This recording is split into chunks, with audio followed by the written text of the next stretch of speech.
Hello नमस्कार दोस्तों, स्वागत है आपका हमारे YouTube channel chemistry hub classes में। आज हम बात करेंगे क्रिस्टलीय व अक्रिस्टलीय ठोसों में अंतर की।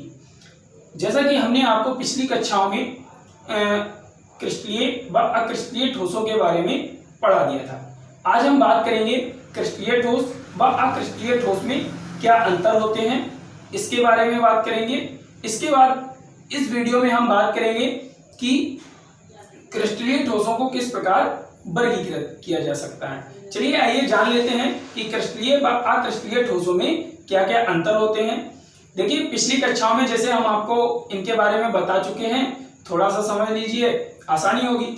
चलिए आइए जान लेते हैं क्रिस्टलीय व अक्रिस्टलीय ठोसों में अंतर। जैसा कि हमने पिछली कक्षाओं में आपको बताया था कि इनके घटक कण, क्रिस्टलीय ठोसों के जो घटक कण होते हैं उनकी अवस्था यानी कि उनकी जो व्यवस्था होती है क्रिस्टल में, वो सुव्यवस्थित होते हैं एकदम निश्चित क्रम में। जैसा कि हमने आपको NaCl में बताया था, तो एक N के बाद एक N के बाद क्या लगा था, Cl माइनस आयन लगा था। इसके चारों तरफ Na प्लस लगे थे, इसके चारों तरफ Na प्लस लगे थे। इस तरीके से हमने आपको NaCl का स्ट्रक्चर समझाया था। देखिए, और एक आगे NaCl लगा होगा, एक पीछे लगा होगा। तो जो क्रिस्टलीय ठोस होते हैं, इनके घटक कण जो होते हैं वो एकदम सुनिश्चित व्यवस्था में होते हैं। कैसे होते हैं? सुनिश्चित सुव्यवस्थित व्यवस्था में होते हैं और दीर्घ परास व्यवस्था में। कैसे? दीर्घ परास व्यवस्था। दीर्घ परास का मतलब हमने आपको बता दिया था, देखिए फिर से बता दे रहे हैं। दीर्घ परास का मतलब होता है ये एक निश्चित संरचना बनाते हैं और इस क्रम में बिल्कुल एक के बाद एक, एक के बाद एक, एक के बाद एक, एक के बाद एक बहुत लंबी चेन बनाते जाते हैं। इसे हम कहते हैं दीर्घ परास व्यवस्था। क्या कहते हैं? दीर्घ परास व्यवस्था। और आइए देखते हैं, ये त्रिआयाम में व्यवस्थित रहते हैं। त्रिआयाम का मतलब क्या हो गया? जैसे हम देखते हैं रूबिक्स को देखते हैं तो वो एक तरीके से हमें कैसा क्यूब के रूप में दिखाई देता है। 3 डायमेंशनल स्ट्रक्चर, यानी कि जिसमें एक्स, वाई और जेड अक्षें, यानी कि एक्स, वाई और जेड अक्षें, तीनों अक्षें हमें दिखाई पड़ती हैं। उन्हें हम क्या कहते हैं? त्रिआयामी व्यवस्था कहते हैं। जैसे मान लीजिए करें तो कंकड़ वाले नमक की जब हम स्ट्रक्चर देखेंगे तो हमें उसकी सिर्फ एक परत ही दिखाई देगी।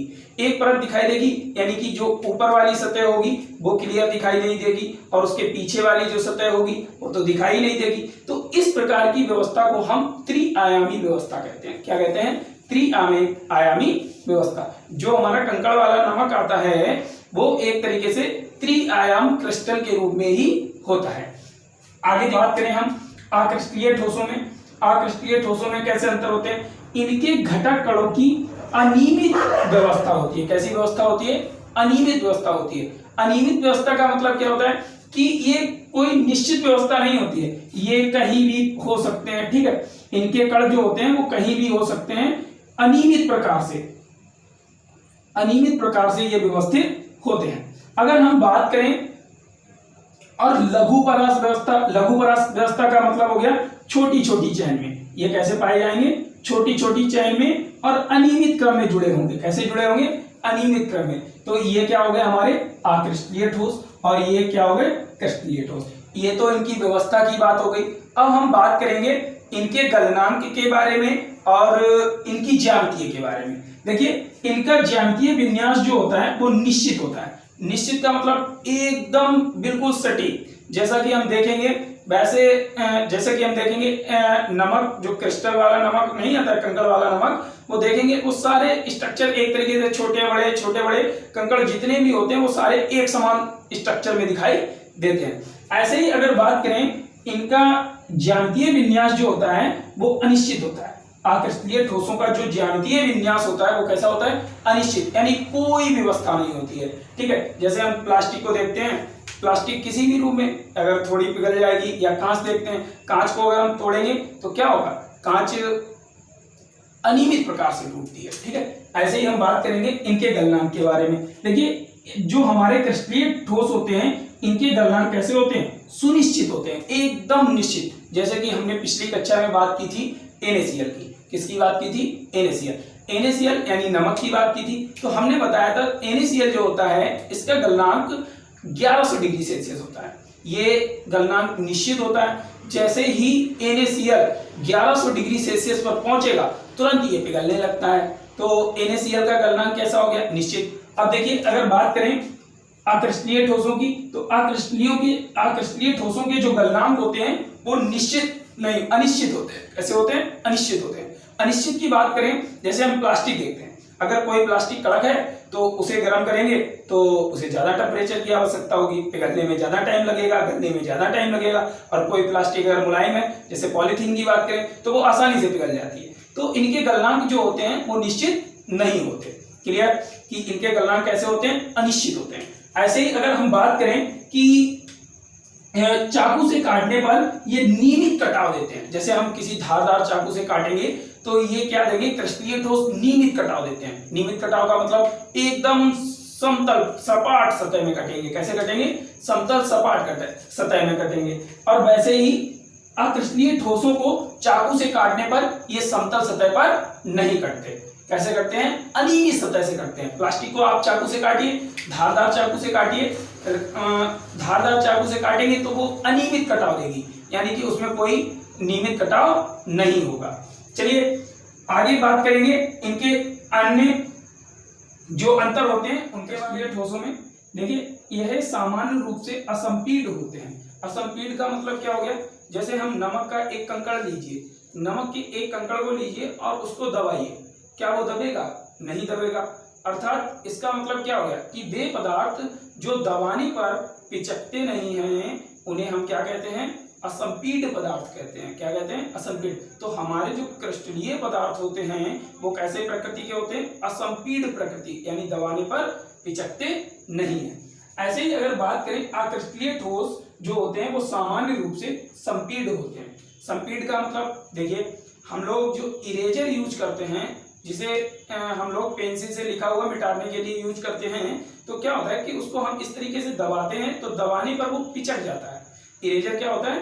पिचक जाता है। पिचकने का मतलब क्या होता है कि वो भी आप देखते हैं इरेजर जो होता है वो नमक के कंकड़ के समान ही होता है, तो हम जब उसको दबाते हैं तो वो पिचक जाता है। पिचकने का मतलब वो संपीड प्रकृति के होते हैं। कैसे होते हैं? संपीड प्रकृति के। तो जो रबड़ होती है वो हमारी कैसी होती है? अक्रिस्टलीय ठोस होती है। ऐसे ही हम बात करेंगे क्रिस्टलीय ठोसों को हम सत्य ठोस कहते हैं। क्या कहते हैं? सत्य ठोस। क्रिस्टलीय ठोसों को हम सत्य ठोस कहते हैं। ऐसे ही बात करेंगे अक्रिस्टलीय ठोसों को हम छद्म ठोस या असत्य ठोस कहते हैं। क्या कहते हैं? असत्य ठोस कहते हैं। चलिए आइए, पिछली कक्षाओं में भी हम इनके एग्जांपल्स के बारे में जान चुके थे, फिर भी हम कुछ एग्जांपल्स यहाँ पर ले रहे हैं, उनके बारे में जानिए। जैसे कि धातुएं भी हमारी कैसी होती हैं? क्रिस्टलीय ठोस। जैसे अगर बात करें हम किसी धातु की बात कर लो, लोहा की बात करेंगे, लोहे को आप दबाइए, क्या वो दबेगा? नहीं दबता है। इसीलिए अगर बात करें लवण बहुलक की बात करें, जैसे हाई डेंसिटी पॉलीथीन जो होती है, हाई डेंसिटी पॉलीथीन का मतलब क्या होता है कि ये दबाएंगे तो ये पिचकेंगी नहीं और इनके गलनांक भी कैसे होते हैं? निश्चित होते हैं। तो ये क्या कहलाते हैं? क्रिस्टलीय ठोस कहलाते हैं। ऐसे ही अक्रिस्टलीय ठोसों की बात करें, जैसे कांच हो गया, रबड़ हो गया, प्लास्टिक हो गया, अक्रिस्टलीय सिलिका बहुलक हो गया, इसमें इसे बोलते हैं हम LDPE। क्या बोलते हैं? LDPE यानी लो डेंसिटी पॉलीथीन। क्या बोलते हैं? Low density polythene. ये कैसे होते हैं? अक्रिस्टलीय ठोस होते हैं। और क्रिस्टलीय ठोस हमारे क्या होते हैं? धातुएं, लवण बहुलक, जैसे हाई डेंसिटी पॉलीथीन, ये सारे के सारे हमारे क्या कहलाते हैं? हम बात करेंगे क्रिस्टलीय ठोसों के वर्गीकरण की, यानी classification of crystalline solid. Crystalline solid की बात करेंगे तो देखिए किस आधार पर हम वर्गीकृत करेंगे क्रिस्टलीय ठोसों को? घटकों की इकाइयों, घटक की इकाई क्या है कि क्रिस्टलीय ठोसों के कण क्या होते हैं उसके आधार पर, और उन कणों के जो बल होते हैं, उन कणों के क्रिस्टल में जो बल लगते हैं, अंतराकणीय बलों के आधार पर क्रिस्टलीय ठोसों का हमने वर्गीकरण किया है। तो क्रिस्टलीय ठोस कितने प्रकार के होते हैं? 4 ठोस, 4 प्रकार के। कितने प्रकार के होते हैं? 4 प्रकार के। किसके आधार पर हमने वर्गीकृत किया? घटकों की इकाइयों एवं अंतराकणीय बलों के आधार पर। किसके आधार पर? घटकों की इकाइयों एवं अंतराकणीय बलों के आधार पर जब हमने वर्गीकृत किया तो क्रिस्टलीय ठोस हमारे कितने प्रकार के होते हैं? 4 प्रकार के। कितने प्रकार के? 4 प्रकार के। अब हम बात करेंगे कौन कौन से प्रकार होते हैं। नंबर 1 आणविक ठोस, मॉलिक्यूलर सॉलिड। क्या होते हैं? आणविक ठोस यानी मॉलिक्यूलर सॉलिड। उसके बाद नंबर 2 सहसंयोजक ठोस कोवैलेंट सॉलिड। क्या होते हैं? कोवैलेंट सॉलिड यानी कि सहसंयोजक ठोस। उसके बाद नंबर 3 हम बात करेंगे आयनिक ठोस की। किसकी बात करेंगे? आयनिक ठोस यानी आयनिक सॉलिड की। किसकी बात करेंगे? आयनिक सॉलिड की। उसके बाद हम नंबर 4 बात करेंगे धात्विक ठोसों की। किसकी बात करेंगे? धात्विक ठोस यानी कि मेटेलिक सॉलिड की। किसकी बात करेंगे? मेटेलिक सॉलिड की बात करेंगे। तो देखिए हमने क्रिस्टलीय ठोसों को किस आधार पर वर्गीकृत किया? घटकों की इकाइयों एवं अंतराकणीय बलों के आधार पर वर्गीकृत किया। तो ये कितने प्रकार के होते हैं? 4 प्रकार के। कौन कौन से? आणविक ठोस, सहसंयोजक ठोस, आयनिक ठोस, उसके बाद धात्विक ठोस। चलिए अब हम जान लेते हैं क्रिस्टलीय ठोसों के जो वर्गीकरण थे उनके एक एक प्रकार को आसानी से पढ़ेंगे और समझते चलेंगे। ठीक है, तो हम पहले बात करेंगे आणविक ठोस की। देखिए आणविक ठोस की बात करेंगे तो इन ठोसों के जो घटक कण होते हैं वो क्या होते हैं? अणु होते हैं। क्या होते हैं? अणु होते हैं। और अणु जो होते हैं वो परस्पर उस ठोस में यानी आणविक ठोस में दुर्बल वैन डर वाल्स बलों द्वारा बंधे होते हैं। कैसे बंधे होते हैं? दुर्बल वैन डर वाल्स द्वारा बंधे होते हैं। अर्थात परस्पर अणु जो होते हैं वो दुर्बल वैन डर वाल्स बलों द्वारा बंधे होते हैं। और ये प्रकृति में कैसे होते हैं? मृदु होते हैं। कैसे होते हैं? मृदु होते हैं और कम गलनांक वाले होते हैं। कैसे होते हैं? कम गलनांक वाले होते हैं। और यह ऊष्मा व विद्युत के कुचालक होते हैं। क्या होते हैं? ऊष्मा व विद्युत के कुचालक होते हैं। अर्थात इनमें ऊष्मा और विद्युत का प्रवाह नहीं होता है। तो क्या कहलाते हैं? आणविक ठोस कहलाते हैं।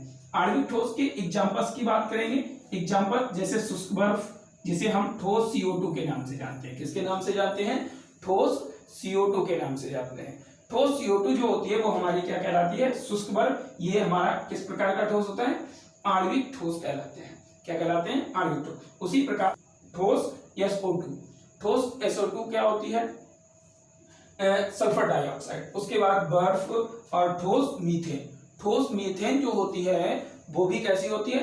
हमारी आणविक ठोस होती है। उसके बाद आयोडीन और आर्गन भी हमारे क्या कहलाते हैं? आणविक ठोस कहलाते हैं। आगे हम बात करेंगे सहसंयोजक ठोस की। चलिए उसे भी जान लेते हैं कि सहसंयोजक ठोस। चलिए अब हम बात करेंगे सहसंयोजक ठोस के बारे में, यानी कोवैलेंट सॉलिड क्या होते हैं। इनमें घटक कण परस्पर सहसंयोजक बंधों द्वारा जुड़े होते हैं। देखिए सहसंयोजक ठोस में जो घटक कण होते हैं वो परस्पर किसके द्वारा जुड़े होते हैं? सहसंयोजक बंधों द्वारा। सहसंयोजक बंध क्या होते हैं? Single bond, double bond, triple bond, ये क्या कहलाते हैं? सहसंयोजक बंध कहलाते हैं। सहसंयोजक बंध यानी एकल बंध, द्विबंध और त्रिबंध होते हैं। क्या होते हैं? एकल बंध, द्विबंध और त्रिबंध होते हैं। यानी कि ये बनते कैसे हैं? इस साझे के इलेक्ट्रॉनों द्वारा बनते हैं। कैसे बनते हैं? साझे के इलेक्ट्रॉनों द्वारा बनते हैं। तो क्या कहलाते हैं? सहसंयोजक बंध कहलाते हैं। यानी सहसंयोजक बंध इलेक्ट्रॉनों के साझे द्वारा बनते हैं। अब हम बात करेंगे कि ये जो एक बड़ा परमाणविक जालक बनाते हैं, यानी सहसंयोजक ठोस में जो घटक कण होते हैं वो सहसंयोजक बंधों द्वारा जुड़कर क्या बनाते हैं? एक बड़ा परमाणविक जालक। इसका मतलब क्या हो गया कि जो सहसंयोजक के घटक कण होते हैं वो क्या होते हैं? परमाणु होते हैं। क्या होते हैं? परमाणु। और परमाणु परस्पर सहसंयोजक बंध द्वारा जुड़कर क्या बनाते हैं? सहसंयोजक ठोस बनाते हैं। सहसंयोजक बंध प्रबल एवं दैसिक यानी डायरेक्शनल होते हैं। कैसे होते हैं? डायरेक्शनल यानी दैसिक प्रकृति के, और बहुत मजबूत यानी प्रबल होते हैं। प्रबल होते हैं। ये कठोर व इनके गलनांक उच्च होते हैं। गलनांक कैसे होते हैं? बहुत उच्च होते हैं। परंतु कुछ सहसंयोजक ठोस जैसे हीरा, किसकी बात कर रहे हैं हम? हीरा। हीरा में भी सहसंयोजक बंध पाए जाते हैं। कैसे बंध पाए जाते हैं? सहसंयोजक बंध पाए जाते हैं। हीरा का गलनांक आयनिक ठोसों से भी अधिक होता है। किससे अधिक होता है? आयनिक ठोस। आयनिक ठोस से भी अधिक होता है। किसका गलनांक? हीरा का गलनांक होता है। तो इनके गलनांक कैसे होते हैं? उच्च होते हैं। कैसे होते हैं? उच्च होते हैं। और देखिए शुद्ध अवस्था में ये विद्युत के कुचालक होते हैं। क्या होते हैं? कुचालक। यानी शुद्ध अवस्था में हम देखेंगे कि ये सारे के सारे सहसंयोजक ठोस कैसे होते हैं? विद्युत के कुचालक होते हैं। लेकिन यद्यपि अशुद्धि की उपस्थिति में और इनमें कोई अशुद्धि मिला दी जाए, क्या मिला दी जाए, कोई अशुद्धि मिला दी जाए, तो यह विद्युत का प्रवाह, इनमें विद्युत का प्रवाह हो सकता है। क्या हो सकता है, विद्युत का प्रवाह हो सकता है। तो जो क्या कहलाते हैं, अर्धचालक कहलाते हैं। क्या कहलाते हैं, अर्धचालक कहलाते हैं। अब हम जान लेते हैं, हमने देखिए क्या बताया कि सहसंयोजक के घटक कण किसके द्वारा बने होते हैं, सहसंयोजक बंधों द्वारा बने होते हैं, जो एक बड़ा परमाणविक जालक बनाते हैं। और सहसंयोजक बंध की प्रकृति कैसी होती है, प्रबल होती है और दैशिक होती है, यानी डायरेक्शनल होती है। उसके बाद इनके गलनांक कैसे होते हैं, उच्च, और हीरा का तो आयनिक जो ठोस होते हैं उनसे भी ज्यादा होता है। ठीक है, आइए इनके उदाहरण जान लेते हैं, जैसे कि डायमंड हो गया, क्वार्ट्ज हो गया। उसके बाद जो सिलिकॉन देखिए अर्धचालक होता है। क्या होता है, अर्धचालक। तो सिलिकॉन भी हमारा क्या कहलाता है, सहसंयोजक ठोस कहलाता है। उसके बाद सिलिका और सिलिकॉन कार्बाइड, ये सारे के सारे हमारे क्या होते हैं, सहसंयोजक ठोस होते हैं। उसके बाद अगर हम बात करें एल्यूमिनियम नाइट्राइड की, एल्यूमिनियम नाइट्राइड जो होता है वो भी हमारा क्या होता है, AlN, यानी कि वो भी हमारा क्या होता है, सहसंयोजक ठोस होता है। यानी कि वे पदार्थ जिनमें क्या होगा, सहसंयोजक बंध पाए जाएंगे और वो बड़ा जालक बनाएंगे। क्या बनाएंगे, बड़ा क्रिस्टल जालक बनाएंगे, वो क्या कहलाएंगे, हमारे सहसंयोजक ठोस कहलाएंगे। अब हम बात करेंगे अपने दूसरे प्रकार की आयनिक ठोस की, उसके बारे में जानते हैं कि आयनिक ठोस करेंगे क्रिस्टलीय ठोस के अगले प्रकार यानी आयनिक ठोस की। आयनिक ठोस क्या होता है, इसके बारे में जान लेते हैं।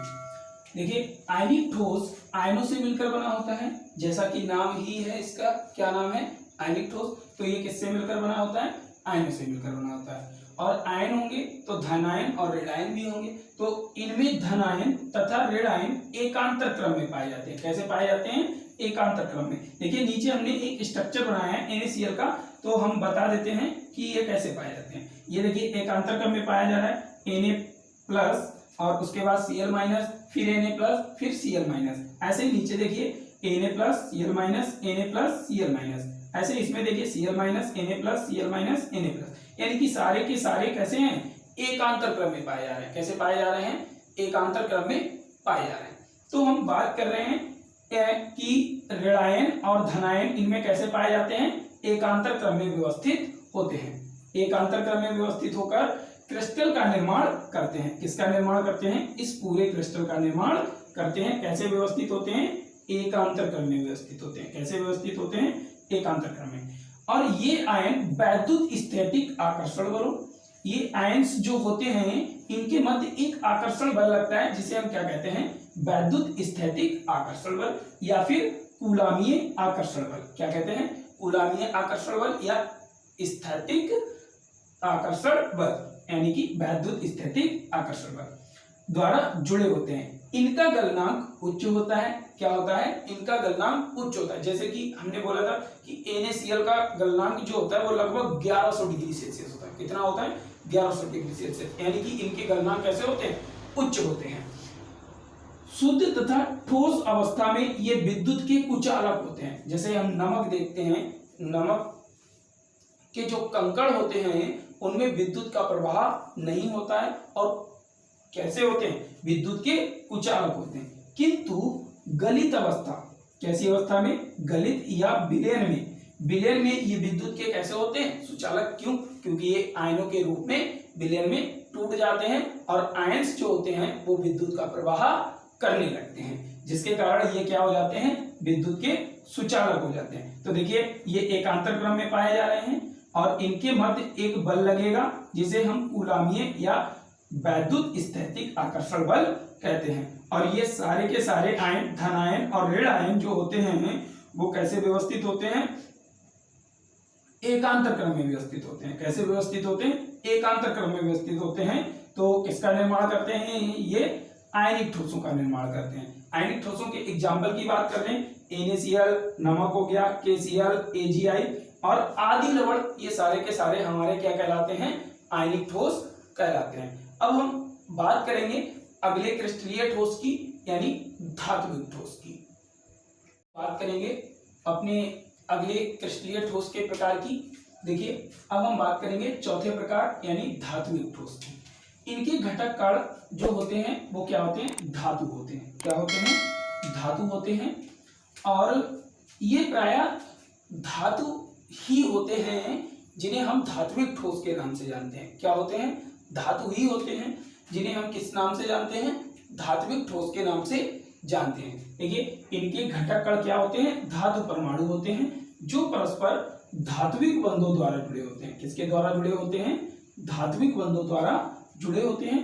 धात्विक बंधों में धातु आयन जो होते हैं वो गतिशील इलेक्ट्रॉनों के मंडल या इलेक्ट्रॉनिक समुद्र में तैरते रहते हैं। इलेक्ट्रॉनिक समुद्र का मतलब क्या हो गया, ये पूरी धातु, मान लीजिए ये पूरी धातु है, यानी कि धातु की बहुत बड़ी चादर है और इसमें जो इलेक्ट्रॉन होते हैं यानी माइनस चार्ज जो होते हैं वो इसमें समुद्र में तैरते रहते हैं। इसके समुद्र में क्या करते रहते हैं, तैरते रहते हैं। तो धात्विक आयन जो होते हैं वो गतिशील इलेक्ट्रॉनों के मंडल या इलेक्ट्रॉनिक समुद्र में तैरते रहते हैं। जालक में यह इलेक्ट्रॉन स्वतंत्र गति कर सकते हैं। कैसे गति कर सकते हैं, स्वतंत्र गति कर सकते हैं। और मुक्त इलेक्ट्रॉनों की उपस्थिति के कारण ये जो ठोस होते हैं इनमें देखिए धात्विक ठोसों में क्या पाया जाता है, मुक्त इलेक्ट्रॉनों की उपस्थिति होती है। किसकी उपस्थिति होती है, मुक्त इलेक्ट्रॉनों की उपस्थिति होती है, जिसके कारण ये ऊष्मा तथा विद्युत के क्या होते हैं, सुचालक होते हैं। इनमें विद्युत का जो प्रवाह हो सकता है, ऊष्मा का भी प्रवाह हो सकता है। जैसे अगर हम बात करें एक आयरन रॉड की बात करें यानी लोहे की छड़ की बात करें तो क्या होता है, उसको एक स्थान पर गर्म करेंगे तो वो दूसरे स्थान पर भी गर्म होती चली जाएगी और अंत में भी गर्म हो जाएगी, यानी पूरी लोहे की जो रॉड होगी वो पूरी की पूरी गर्म हो जाएगी। ऐसे ही इनमें विद्युत का प्रवाह भी हो सकता है। आगे देखिए हमने लिखा है कि यह ठोस आघात वर्धनीय, कैसे होते हैं, आघात वर्धनीय तथा तन्य होते हैं। कैसे होते हैं, आघात वर्धनीय तथा तन्य होते हैं। आघात वर्धनीय का मतलब क्या होता है कि हम इनको आघात यानी जब भी चोट पहुंचाएंगे तो इन्हें पतली पतली चादरों के रूप में परिवर्तित किया जा सकता है। तन्य का मतलब क्या हो गया कि इनको जब हम खींचेंगे तो ये पतले पतले तारों में परिवर्तित हो जाएंगे। चलिए अब हम बात कर लेते हैं इनके एग्जाम्पल्स की। किनकी बात कर लेते हैं, इनके एग्जाम्पल, जैसे कि आयरन हो गया, कॉपर हो गया, Ag यानी सिल्वर हो गया, Au यानी गोल्ड हो गया, एल्यूमिनियम हो गया। उसके बाद और क्या होते हैं, जो हमारी मिश्र धातुएं होती हैं जैसे कि पीतल, कांसा और भी जो धातुएं होती हैं वो सारी की सारी क्या होती हैं, धात्विक ठोस होती हैं। देखिए आज हमने किसके बारे में पढ़ा, क्रिस्टलीय ठोस तथा अक्रिस्टलीय ठोसों के अंतर के बारे में पढ़ा। उसके बाद हमने आपको क्या पढ़ाया, क्रिस्टलीय ठोसों का वर्गीकरण जो हमने घटक कणों के आधार पर और अंतराकणीय बलों के आधार पर किया है। अंतराकणीय बलों और घटक कणों के आधार पर हमारे क्रिस्टलीय ठोस कितने प्रकार के होते हैं, 4 प्रकार के। कौन कौन से होते हैं, आणविक ठोस, सहसंयोजक ठोस और आयनिक ठोस। उसके बाद क्या पढ़ाया हमने आपको, धात्विक ठोस। क्या पढ़ाया, धात्विक ठोस। अगर आज की वीडियो आपको अच्छी लगी हो तो प्लीज हमारे चैनल को सब्सक्राइब कीजिए, लाइक कीजिए, कमेंट कीजिए। धन्यवाद।